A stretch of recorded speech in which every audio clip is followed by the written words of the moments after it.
la une de ce journal, une visite de soutien et de réconfort aux sinistrés dans plusieurs arrondissements de la ville de Ouagadougou. C'est le sens donné par le président de l'Assemblée nationale à la tournée qu'il effectue auprès de ces personnes victimes des pluies torrentielles dans la capitale burkinabé. Le résumé de la sortie, dès le début de ce journal, plus de 6 millions d'électeurs potentiels enregistrés à l'intérieur et à l'extérieur du Burkina Faso dans le nouveau fichier électoral de la Commission électorale nationale indépendante. Avec une forte majorité de jeunes, le président de la CENI publie les résultats du processus d'enrôlement biométrique pour les élections à venir. Le point complet de l'opération à suivre dans quelques instants. Et puis la maladie à coronavirus qui regagne du terrain au Burkina Faso. Les nouveaux cas de contamination enregistrés sont tous par voie de transmission communautaire.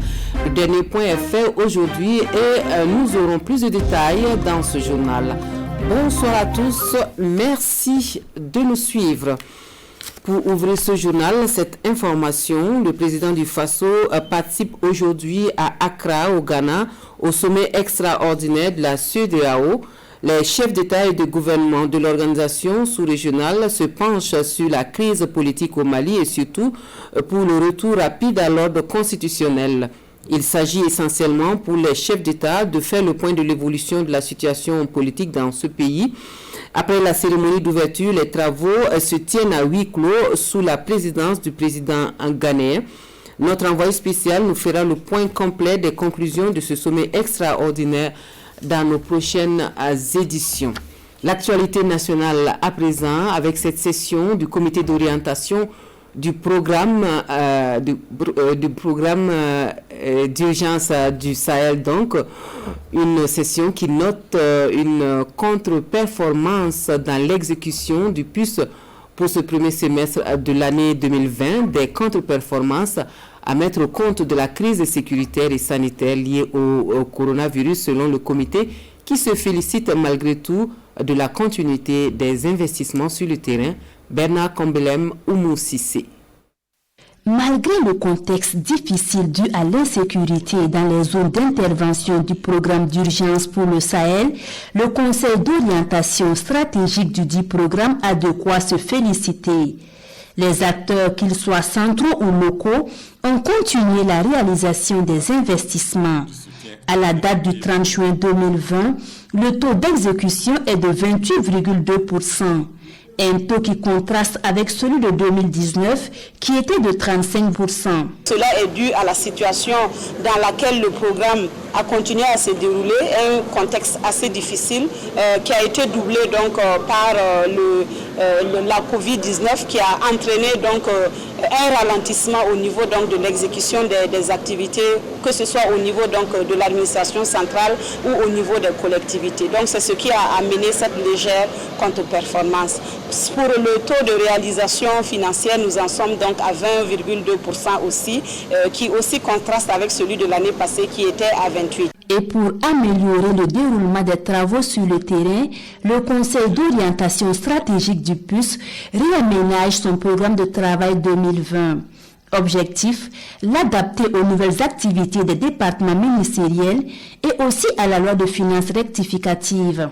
Le Conseil a également pris une résolution en rapport avec la situation des marchés en souffrance de paiement dans les zones inaccessibles. Nous avons retenu qu'il fallait faire quelque chose pour remettre à flot ces entreprises qui souffrent non pas seulement de leur propre fait, mais de faits exogènes qui entravent donc la réalisation de leurs activités. Donc le COS a instruit que nous puissions donc prendre en charge ce dossier et un comité a été mis en place qui a estimé donc le montant de 17 milliards qui devrait normalement être payé à des entreprises qui ont réalisé des investissements dans des zones qui malheureusement sont actuellement inaccessibles. Et au regard de l'impact positif du programme sur la région du Sahel, élargi aux régions de l'Est, du Centre-Nord, du Nord et de la région du Centre-Est, la mobilisation des ressources se poursuit. Et dans la lutte contre la corruption, le Burkina Faso travaille à se mettre en conformité avec la Convention africaine sur la prévention de la lutte contre la corruption. Un rapport d'auto-évaluation est produit sous l'égide de l'autorité supérieure de contrôle d'État, rapport qui, avant d'atterrir sur la table du comité consultatif de l'Union africaine, doit passer par la case validation. Et c'est l'objet de la rencontre qui s'ouvre ce matin à Ouagadougou. Les détails avec Anong Bakouda et Sébastien Zongo. Le rapport au centre de cette rencontre est le produit d'un groupe de travail constitué depuis 4 mois. C'est une auto-évaluation de l'état de mise en œuvre de la Convention de l'Union africaine sur la prévention et la lutte contre la corruption au Burkina Faso. En fait, le rapport, c'est quoi? Il faut dire ce que l'État a pris comme loi, comme mesure. Ensuite, il faut dire s'il y a la jurisprudence, s'il y a des cas de corruption qui ont été poursuivis et condamnés. Et il faut aussi dire s'il y a des statistiques. Donc ce sont ces 3 éléments-là qu'il faut faire ressortir sur chaque article. Ces travaux sont élargis à plus d'acteurs pour compléter, amender et valider le document qui permettra au pays de se conformer à l'article 22 de la Convention de l'Union africaine. Nous sommes engagés au niveau international, mondial, avec la Convention des Nations Unies. Au niveau africain, il y a des dispositions qui sont encore plus pertinentes que celles qui existent au niveau de la Convention des Nations Unies que nous devons appliquer. Et donc, veiller à ce que nous soyons en conformité avec nos engagements internationaux est un signe de la respectabilité aussi de notre pays. Le Burkina est État partie à la Convention de l'Union africaine sur la prévention et la lutte contre la corruption depuis 2015. Il s'est déjà soumis à toutes les séries d'évaluations de la Convention des Nations Unies contre la corruption. Selon une enquête menée par le Forum économique mondial en 2015, la corruption est la 2e contrainte par ordre d'importance du secteur privé au Burkina Faso. C'est pourquoi elle figure en bonne place dans le plan national de développement économique et social, PNDS, le référentiel de développement de notre pays, marquant de ce fait la volonté affichée du gouvernement de travailler à éliminer cette contrainte. Le document issu de ces 3 jours de travaux sera soumis au comité consultatif de l'Union africaine chargé de l'évaluation des États partis pour examen et recommandations. Ce sont des milliers de personnes victimes des pluies diluviennes de ces derniers jours au Burkina Faso.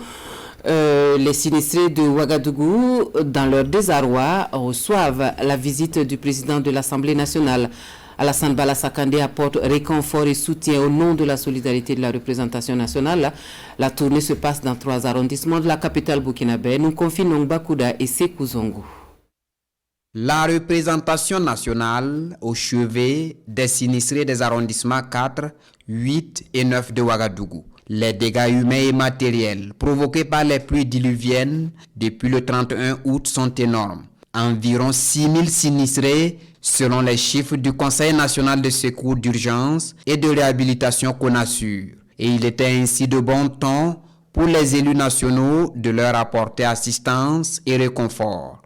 Nous sommes partis à l'arrondissement 8, nous sommes allés à Zaktouli, nous sommes allés à Bisgui, nous sommes allés à l'arrondissement 9, nous avons vu ce qui s'est passé là-bas.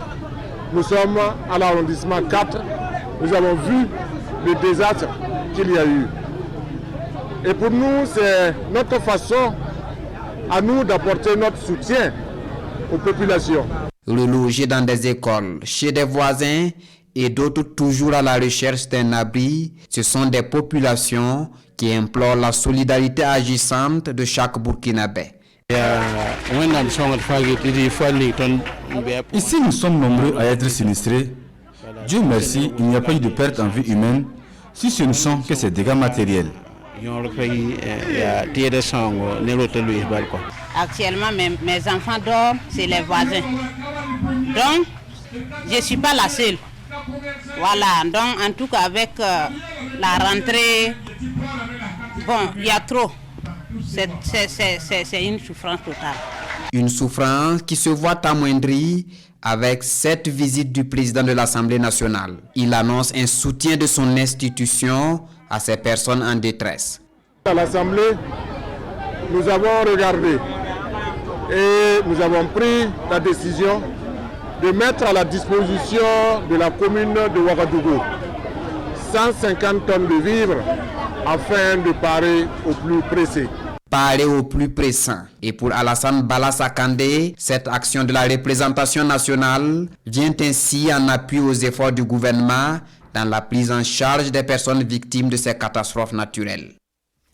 Les besoins humanitaires des civils estimés énormes par le Comité international de la Croix-Rouge, les premiers responsables du CICR revoient le budget opérationnel de l'institution à la hausse, notamment dans la région du Sahel. Plusieurs autres aspects des interventions de l'organisation sont abordés au cours de la conférence de presse animée hier à Ouagadougou par le président Peter Maurer. Précision avec Amadou Ilboudou et Omar Zombri.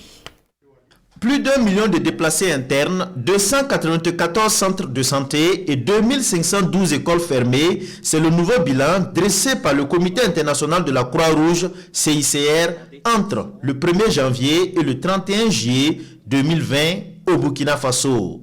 Ces chiffres sont en grande partie dus à la situation sécuritaire du pays. En temps de crise, la population civile paye un lourd tribut et à travers cette conférence de presse, le président du CICR plaide davantage pour la protection de celle-ci conformément au droit international humanitaire. Ma visite au Niger et au Burkina ces derniers jours, de présenter la rallonge budgétaire, l'augmentation budgétaire du CICR en soutien aux populations affectées par les crises et les conflits dans les deux pays, notre coopération avec les sociétés nationales respectives, notre dialogue avec les autorités respectives dans le domaine de l'assistance, mais aussi en protégeant les populations civiles. Même si les défis restent nombreux, le CICR, à travers ce rendez-vous avec la presse, se félicite des actions déjà menées.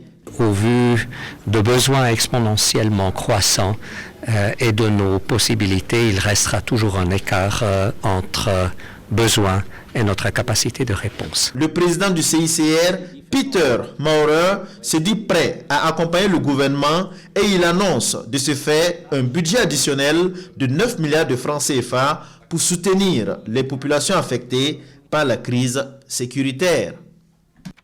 Autre bilan, plus de 6 millions d'électeurs potentiels enregistrés avec plus de 52% de jeunes enrôlés à l'intérieur et à l'extérieur du Burkina Faso. 22 communes et 1 millier de villages qui n'ont pas pu être touchés pour cause d'insécurité. La Commission électorale nationale indépendante porte les résultats du processus d'enrôlement biométrique à la connaissance du public. Le président de la CENI publie dans la foulée le calendrier électoral pour les législatives et la présidentielle à venir. Le point complet avec Roger Kam et Omar Zombri. Ils sont au total 6 492 026 potentiels électeurs, dont plus de 18 000 dans la zone Afrique, à être inscrits dans le fichier électoral révisé de la Commission électorale nationale indépendante CENI. Et l'un des faits notables est la présence importante des jeunes à hauteur de 52% sur la liste électorale.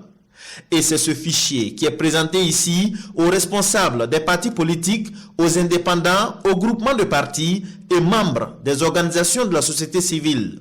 Le président de la CENI annonce déjà la réception des dossiers de candidature. Le 17 au matin, les guichets vont ouvrir à notre niveau pour commencer à recevoir les dossiers de candidature aux législatives conformément à la nouvelle modification introduite dans la loi électorale. Aussitôt après, le 28 septembre, va débuter la réception des dossiers de candidature des candidats à la fonction du président du Faso.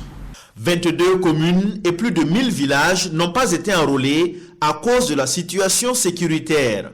Mais le président de la CENI rassure les citoyens de ces communes et villages. Ceux qui sont détenteurs des cartes d'électeurs pourront exercer leurs droits civiques si la situation le permet. Dans chaque commune, il y a ce qu'on appelle un fichier électoral biométrique permanent. Donc, tous ceux qui sont inscrits dans les différentes communes du pays Si la situation sécuritaire le permet, tout le monde peut voter. Malgré la situation sécuritaire, la Commission électorale nationale indépendante dit avoir enregistré plus d'1 million de nouveaux inscrits. Un résultat dont se félicite le président. Il rassure également que la liste du fichier électoral sera publiée dès demain, ce qui ouvre de facto le début du contentieux électoral. Un mot de politique sur le terrain avec la jeunesse dynamique pour Rock mobilisée pour soutenir son candidat à la présidentielle de novembre 2020. La collecte de fonds lancée il y a un mois pour la caution du candidat a permis de réunir plus de 8 millions de francs CFA à Ouagadougou et à Bobo-Dioulasso. La coordination de la JDR dresse le bilan de l'action menée par elle aux journalistes.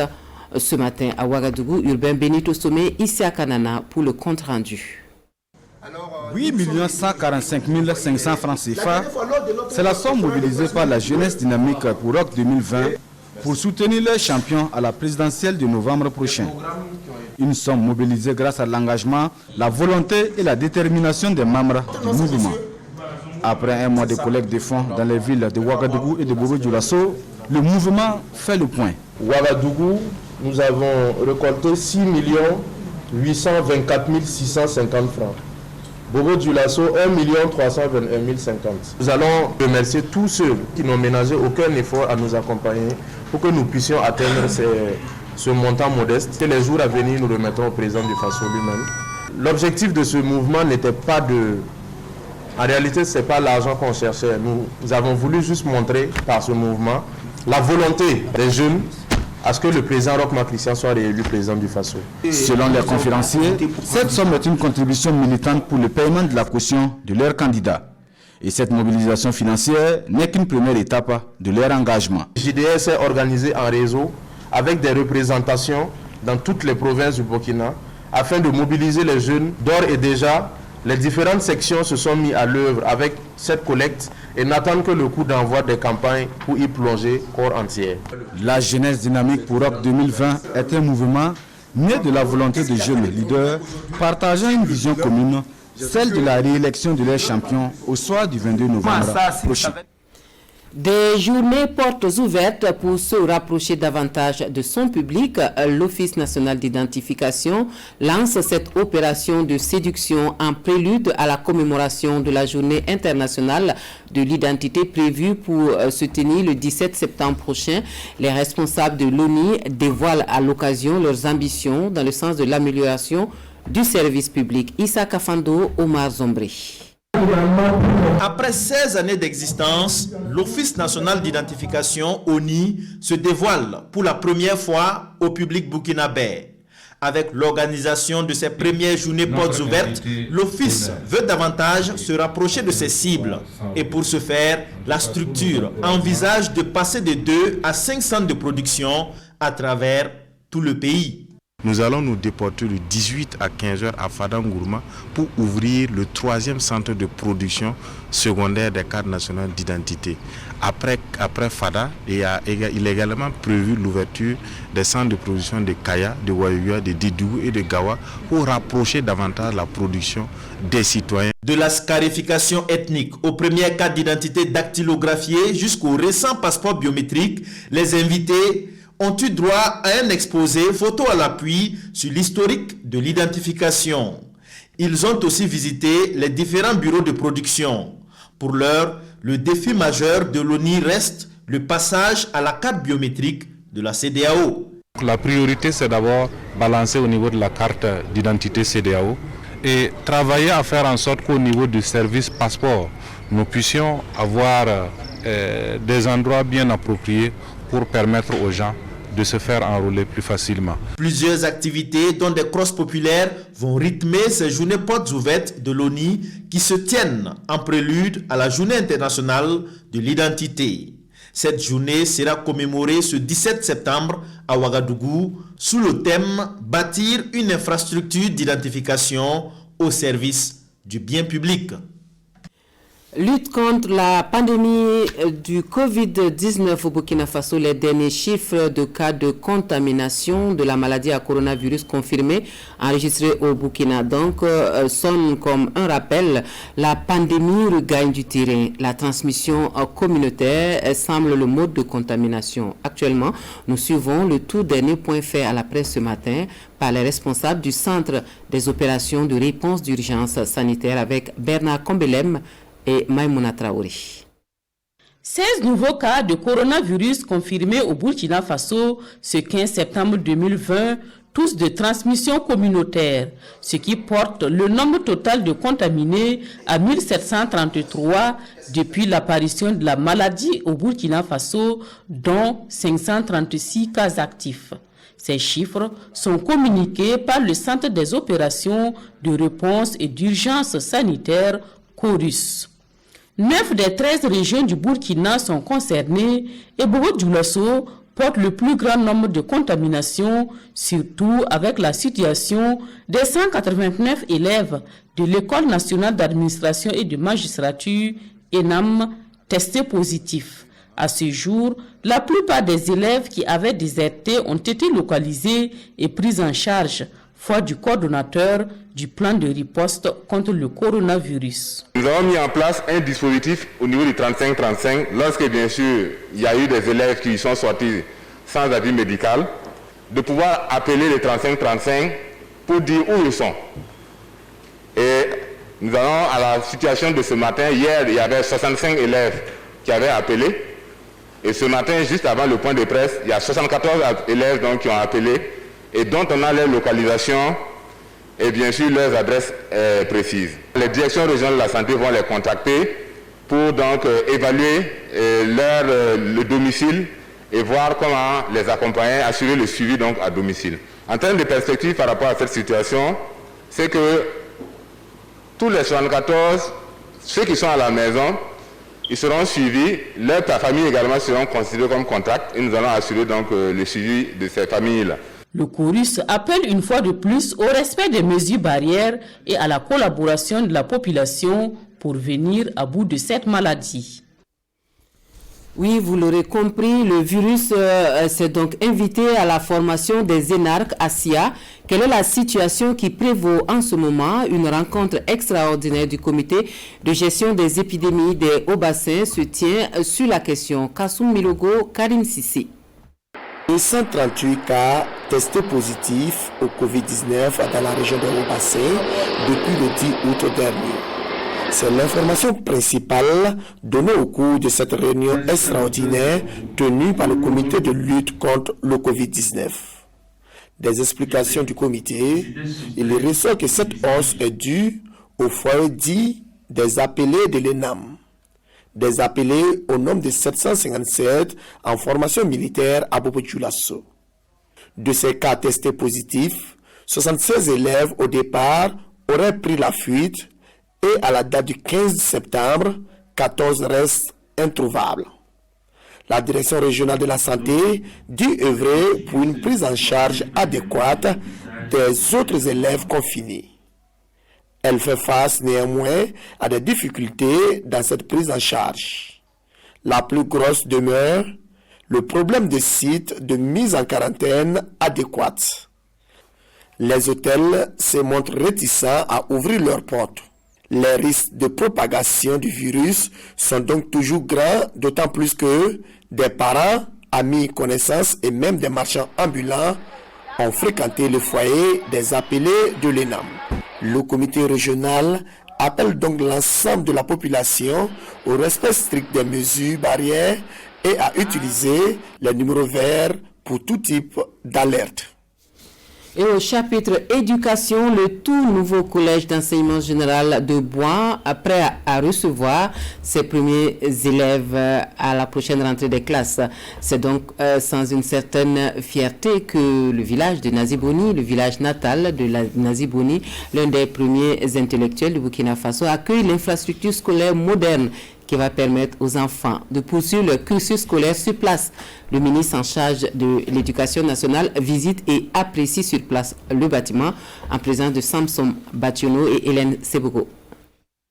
Bouan, village de l'écrivain et homme politique Nazi Boni, dispose désormais de son CEG, 6 salles de classe, une salle informatique, une bibliothèque, des bureaux administratifs, 2 grands halls d'études, le tout équipé de plaques solaires.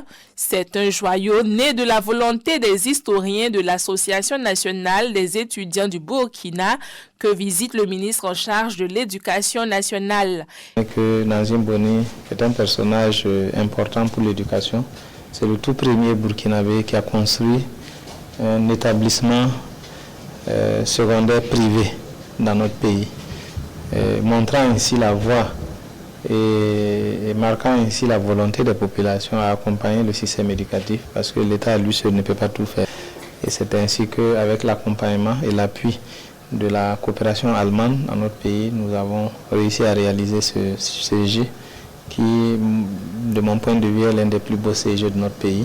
Avec cette infrastructure scolaire, les élèves du village de Bois n'auront plus à parcourir des distances pour rejoindre le CEG le plus proche. Les élèves de Bois faisaient le déplacement sur Bonlokui à près de 8 km. Donc c'était devenu compliqué, et pour les élèves et pour les parents d'élèves.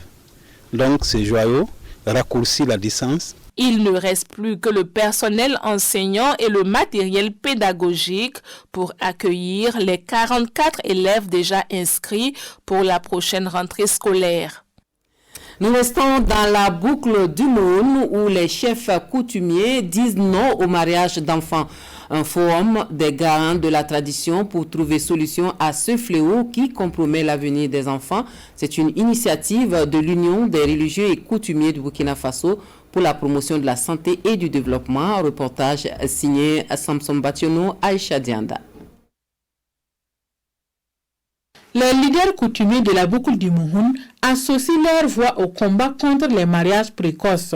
Ils sont réunis ici à Dédougou pour trouver des solutions adéquates à ces phénomènes qui entravent l'épanouissement de l'enfant, surtout de la jeune fille. Si aujourd'hui c'est un phénomène qu'on doit combattre, c'est de concert avec les autorités administratives, les autorités politiques, que les chefs coutumiers vont apporter leur contribution parce que, comme nous le disons, les sources sont très nombreuses. Les sources du mariage précoce sont nombreuses. Ce forum de Dédougou va permettre à l'Union des religieux et coutumiers du Burkina pour la santé et le développement de bien ficeler leurs interventions dans la lutte contre le mariage d'enfants. Il s'agit de réunir en fait les Massa, les chefs de canton. Ils sont au nombre de 42 et qui vont réfléchir effectivement sur cette problématique afin de prendre des décisions pour la région, mais aussi des décisions pour tout le pays. Nous pensons que très souvent, les autorités coutumières religieuses sont accusées d'être les responsables de cette pratique du mariage d'enfants. L'URCB-SD intervient dans la région de la boucle du Mouhoun depuis 2018 sur le mariage d'enfants. Le projet est financé par l'ONG danoise Save Children. Un mot de sport dans ce journal avec la finale du Maracana de la cohésion sociale du secteur 42 de l'arrondissement 10 de Ouagadougou, initiée par l'association des jeunes dynamiques de ce secteur. Boca Junior remporte le tournoi en battant Asco par le score d'1-0 à l'issue des tirs au but Mahamadiwena. Une forte mobilisation tant du public que des personnalités pour la finale du Maracana de la cohésion sociale du secteur 42. Personne ne voulait se faire compter cet événement aux allures carnavalesques et quand l'un des invités d'honneur fait passer le premier prix de 100 000 à 1 million, les joueurs de Boca Junior en noir et de Lasco en rouge savent désormais que le jeu en vaut la chandelle. Après le coup d'envoi, point de temps à perdre, il n'y a que 30 minutes, soit 2 fois 15 minutes pour faire la différence. Hélas, le public va rester sur sa faim. Malgré une volonté des joueurs des deux équipes, aucun but ne sera marqué. Au tir au but, Boca Junior valide un de ses 2 tirs contre 0 pour Asco et s'offre la finale du Maracana de la cohésion sociale du secteur 42 de Ouagadougou. Je suis très satisfait de cette mobilisation. Vous savez que tout s'est bien passé et ça a pris du temps, on a fait 2 semaines de compétition. Réellement, je suis un ministre très comblé parce que j'ai assisté donc à une finale qui a été aussi très relevé par les deux équipes. Vous avez vu qu'on a abouti donc à des tirs au but parce que les deux équipes se valaient.